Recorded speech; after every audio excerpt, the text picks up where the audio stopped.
Perkenalkan, nama saya Andri Juniper, peserta Latsar kelompok 1 di PPSDM Bukit Tinggi. Di sini saya akan mencoba mereview tentang agenda 1, meliputi wawasan kebangsaan dan bela negara. Yang kedua, isu-isu kontemporer. Yang ketiga, kesiapsiagaan bela negara. Apa itu wawasan menurut Kamus Besar Indonesia? Wawasan adalah mewawas, tinjauan, pandangan. Berikutnya pengertian wawasan yaitu konsepsi cara pandang nasional, artinya cara pandang suatu bangsa dalam hidup bermasyarakat, berbangsa dan bernegara, serta dalam hubungan antara negara yang merupakan hasil perenungan filsafat tentang diri dan lingkungannya dengan memperhatikan sejarah dan kondisi sosial budaya, serta memanfaatkan konstelasi geografi guna menciptakan dorongan dan rangsangan dalam usaha mencapai tujuan nasional. Berdasarkan Nusantara, yaitu pandangan atau anggapan bahwa Nusantara adalah kepulauan yang merupakan suatu kesatuan, termasuk semua laut dan selatnya. Sedangkan di bidang sosial artinya kemampuan untuk memahami cara-cara menyesuaikan diri untuk menempatkan diri dalam lingkungan sosial. Bangsa menurut Otto Bauer yaitu karakter atau perangai yang dimiliki sekelompok manusia yang dijadikan jati diri suatu bangsa. Bangsa menurut M.S. Renan yaitu sekelompok manusia yang memiliki kehendak untuk bersatu sehingga merasa dirinya satu, kehendak dari warga untuk membentuk suatu bangsa. Wawasan kebangsaan adalah cara pandang bangsa Indonesia dalam rangka mengelola kehidupan berbangsa dan bernegara yang dilandasi oleh jati diri bangsa atau nation character dan kesadaran terhadap sistem nasional atau national system yang bersumber dari Pancasila, Undang-Undang Republik Indonesia tahun 1945, Negara Kesatuan Republik Indonesia, dan Bhinneka Tunggal Ika, guna memecahkan berbagai persoalan yang dihadapi bangsa dan negara demi mencapai masyarakat yang aman, adil, makmur, dan sejahtera. 4 pilar kebangsaan. 1. Pancasila sebagai ideologi bangsa Indonesia. Yang kedua, Undang-Undang Dasar Republik Indonesia tahun 1945 sebagai konstitusi negara. Yang ketiga itu bentuk negara Republik Indonesia atau NKRI. Yang keempat, semboyan bangsa Indonesia itu Bhinneka Tunggal Ika, berbeda-beda tetap satu jua. Adapun indikator nilai-nilai bela negara yaitu 1. Cinta tanah air, 2. Sadar berbangsa dan bernegara, 3. Setia pada Pancasila sebagai ideologi negara, 4. Rela berkorban untuk bangsa dan negara, 5. Kemampuan awal bela negara. Kita masuk ke topik kedua, yaitu materi isu kontemporer. Isu-isu kontemporer disampaikan oleh Andri Juniper. Mengapa perubahan itu penting? Beberapa pendapat filsuf tentang perubahan, yaitu 1. Benjamin Disraeli, yaitu perubahan tak bisa dihindari, perubahan itu konstan. Menurut Confucius, yaitu hanya orang yang bijaksana dan paling bodoh yang tidak pernah berubah. Menurut Charles Darwin, bukan yang terkuat atau paling cerdas yang akan bertahan, tetapi mereka yang paling bisa mengelola perubahan. Apa itu isu? Isu menurut KBBI yaitu 1. Masalah yang dikedepankan untuk ditanggapi dan diselesaikan. Yang kedua, kabar yang tidak jelas asal-usulnya dan tidak terjamin kebenarannya, atau kabar angin atau desas-desus. Isu muncul ketika ada ketidaksesuaian antara pengharapan publik dengan praktek organisasi yang jika diabaikan bisa berdampak merugikan organisasi. Ini menurut Prayudi di manajemen isu.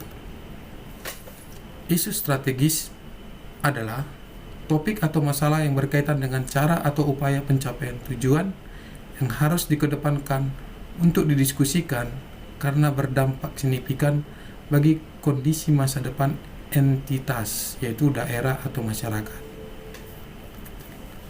Isu strategis kontemporer adalah isu yang modern, yang eksis, dan masih berlangsung sampai sekarang, atau segala hal yang berkaitan dengan saat ini yang dapat menjadi pemicu munculnya perubahan lingkungan strategis dan berdampak terhadap kinerja birokrasi secara umum dan pada pelaksanaan tugas jabatan PNS sebagai pelayan masyarakat secara khusus.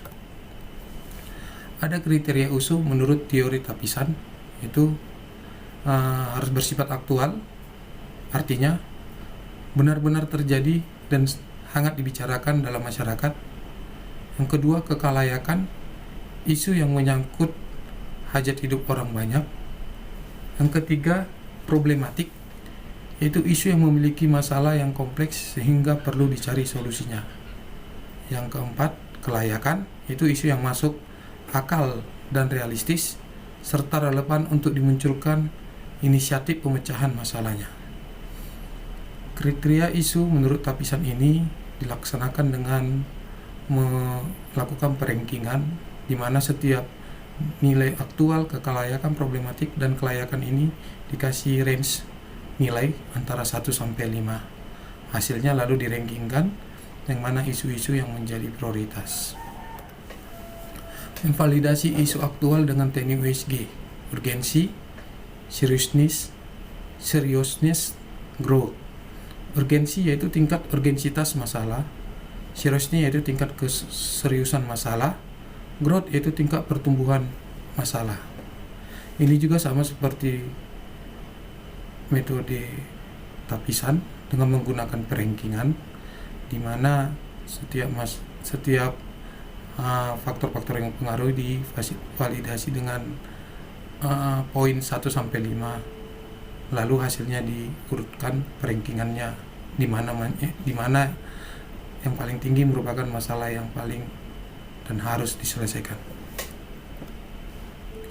Kesiapsiagaan bela negara. Kenapa bela negara itu penting?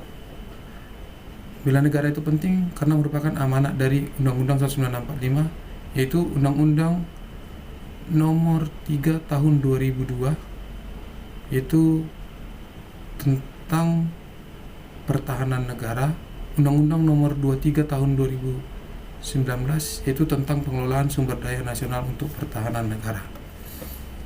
Kesiapsiagaan dalam konsepsi Latsar CPNS, yaitu kesiapsiagaan pegawai negeri sipil atau PNS dalam berbagai bentuk pemahaman konsep yang disertai latihan dan aktivitas baik fisik maupun mental untuk mendukung pencapaian tujuan dan bela negara dalam mengisi dan melanjutkan cita-cita kemerdekaan. ASN sehat fisik dan mental harus memenuhi 1. Kecukupan nutrisi, aktivitas fisik yang baik, aktivitas sehat atau olahraga yang cukup, istirahat yang cukup. Kesehatan mental menurut WHO yaitu kondisi ketika seseorang merasa sehat, bahagia, mampu menghadapi tantangan hidup, dapat menerima orang lain apa adanya, bersifat positif terhadap diri sendiri dan orang lain, serta berkegiatan produktif. Dalam kesiapsiagaan bela negara, hal yang harus dimiliki yaitu kemampuan peraturan baris berbaris atau PBB. Dalam peraturan berbaris ini dibagi 2 bagian, yaitu peraturan baris berbaris menggunakan senjata, yang kedua peraturan baris berbaris menggunakan tanpa senjata. Peraturan baris berbaris menggunakan tanpa senjata biasa dilaksanakan pada upacara-upacara resmi di negara kita dan memiliki kaidah-kaidah tertentu dan tak bisa dibuat peraturan-peraturan tersendiri. Macam-macam aba-aba yang sering digunakan dalam PBB yaitu aba-aba petunjuk, contoh istirahat di tempat, gerak. Aba-aba peringatan yaitu contoh lencang kanan, gerak. Dan aba-aba pelaksanaan yaitu contoh maju, jalan, istirahat di tempat, gerak, dan lain sebagainya. Adapun pesan dari Kepala Pusat Pengembangan Sumber Daya Manusia Regional Bukit Tinggi dalam acara upacara Api Semangat Bela Negara yaitu 1. Menjaga persatuan dengan menghargai perbedaan. Yang kedua, mengutamakan kepentingan umum di atas kepentingan pribadi.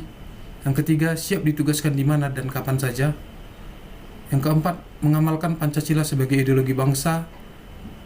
Yang kelima, menjadi agen perubahan dan tidak korupsi. Sekian presentasi dari saya. Semoga bermanfaat. Terima kasih.